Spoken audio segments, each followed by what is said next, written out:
ये स्टोरी एक लालची धोबी और उसकी बीवी की है जिसने लालच में इतना नुकसान उठाया कि अपनी जान गंवानी पड़ी। अब उन्होंने क्या नुकसान उठाया, आइए स्टोरी में देखते हैं। बंजरपुर गांव में गरीब धोबी रहता था जिसका नाम मंचला था। इसे रातों रात अमीर होने का बहुत शौक था। उसकी एक बीवी थी, उसका नाम सीता था, जो काम काज में उसका हाथ बटाती थी। सीता नहर से कपड़े धोती थी और मंचला कपड़े इस्त्री करके लोगों को देता था। सीता मंचले को अमीर होने के नए नए मशवरे देती थी। आप कब तक लोगों के कपड़े इस्त्री करते रहोगे? मैं तो कहती हूँ एक ही दफा कोई बड़ा हाथ मारो कि हम फौरन अमीर हो जाएं। अब मेरी हमसाई को ही देख लो, इसका शोहर इसका कितना ख्याल रखता है। मैं भी तो यही चाहती हूँ, आप भी मेरे लिए सोने का हार लेकर आओ। सीता कहती तू ठीक है, दिल तो मेरा भी बहुत करता है कि कोई ऐसा काम करूं कि फौरन अमीर बन जाऊं। ये सुनकर सीता बोली, आप हमसाई का सोना चोरी कर लो, इस तरह हम अमीर हो सकते हैं। यार तू जब करी छोटी बात करी, क्यों मुझे सबसे मार करवाने के चक्करों में है। सच पूछो तो अब मेरा काम में दिल नहीं लगता, कोई और हल निकालना ही पड़ेगा। इस तरह उसकी बीवी उसे अजीब अजीब मशवरे देती थी। एक दिन मंचले की दुकान पर एक ग्राहक आया।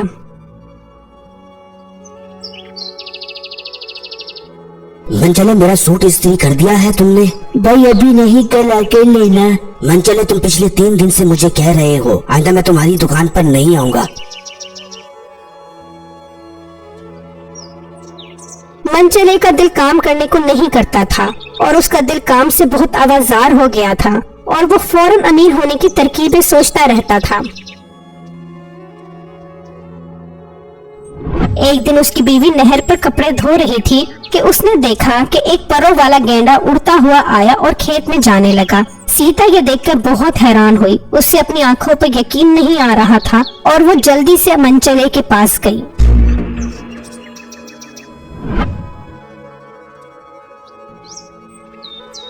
अरे सुनते हो, जब मैं कपड़े धो रही थी ना तो मैंने एक परों वाला गेंडा देखा है जो खेतों की तरफ जा रहा था। ये सुनकर मंचला बोला, तू पागल तो नहीं हो गई? परों वाला गेंडा, लगता है तू आज नींदों में है। नहीं नहीं, मैं सच कह रही हूँ, मैंने खुद देखा है परों वाला गेंडा। तुम्हें यकीन नहीं आ रहा ना, तो चलो आओ मेरे साथ चलो, मैं तुम्हें वो गेंडा दिखाती हूँ।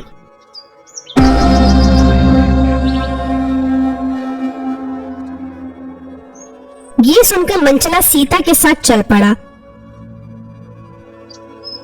और उसी नहर के किनारे पहुंचा और इधर उधर देखा मगर कोई परों वाला गेंडा नजर नहीं आया। कहाँ है परों वाला गेंडा? मुझे लगता है तू जागते हुए ख्वाब देखने लग गई है। कहाँ गया वो परों वाला गेंडा? मैंने तो खुद यही देखा था। मंचला सीता को बुरा भला कहकर वापस दुकान पर आ गया। अगले दिन सीता कपड़े धोने उसी नहर पर गई। कुछ देर बाद सीता ने देखा कि वही परों वाला गेंडा उड़ता हुआ आया और खेत की तरफ जाने लगा। सीता जल्दी से मंचले की दुकान पर गई और उससे कहा, वो परों वाला गेंडा फिर आ गया है, चलो मेरे साथ। तू आज फिर वही पागलों वाली बातें कर रही है। नहीं, सच में वो परों वाला गेंडा वहाँ खेत में है, चलो मेरे साथ, मैं आपको दिखाती हूँ। सीता के इसरार करने पे मंचला सीता के साथ चल पड़ा और उसी नहर के किनारे पहुँच गया। मंचला देख के हैरान रह गया कि वहाँ पर परों वाला गेंडा खेत में खड़ा था। सीता तुम ठीक कह रही थी, ये तो वाकई परों वाला गेंडा है। अब आपको यकीन आ गया ना, मेरी बात पर मैं झूठ नहीं कह रही थी। ये कहकर सीता और मंचला उस परों वाले गेंडे के करीब जाने लगे। जब वो उस परों वाले गेंडे के करीब पहुँचे तो गेंडा इन्हें देख के उड़ने लगा।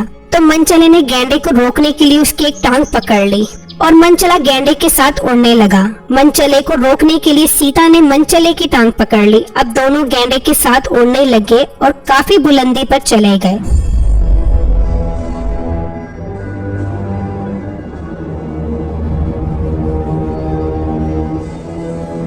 और फिर कुछ देर बाद गेंडा आसमान पर एक जजीरे पर पहुंच गया जहां हर तरफ सोना ही सोना था। मंचला और सीता बहुत हैरान हो गए ये सब देखकर। फिर परों वाला गेंडा इस जजीरे पे उतर गया और आगे चला गया। मंचला और सीता इस जजीरे को देखकर बहुत हैरान और परेशान थे। सीता यहाँ तो बहुत सारा सोना है। हाँ, हम सारा सोना इकट्ठा करके अपने साथ ले जाते हैं। अरे पागल, हम वापस कैसे जाएंगे? आप फिक्र ना करो, जब ये गेंडा वापस नीचे जाएगा तो हम इसी तरह वापस चले जाएंगे जिस तरह हम आए थे। फिर इन दोनों ने बहुत सारा सोना अपने साथ इकट्ठा कर लिया और परो वाले गैंडे के उड़ने का इंतजार करने लगे। कुछ देर बाद गैंडे ने उड़ने के लिए उड़ान भरी तो मनचले ने परो वाले गैंडे की टांग पकड़ ली और इसी तरह सीता ने मनचले की टांग पकड़ ली।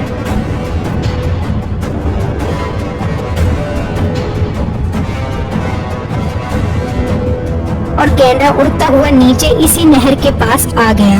मनचला और सीता नीचे उतर गए और गैंडा इसी खेत में चला गया।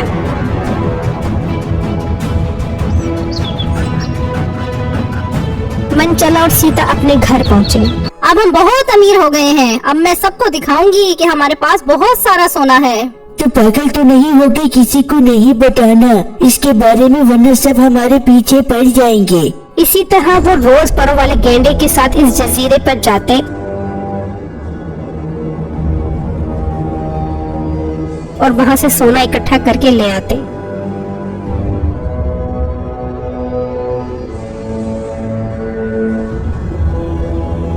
अब मनचला और सीता बहुत अमीर हो गए थे और उन्होंने बहुत खूबसूरत घर बना लिया था। सब लोग बहुत हैरान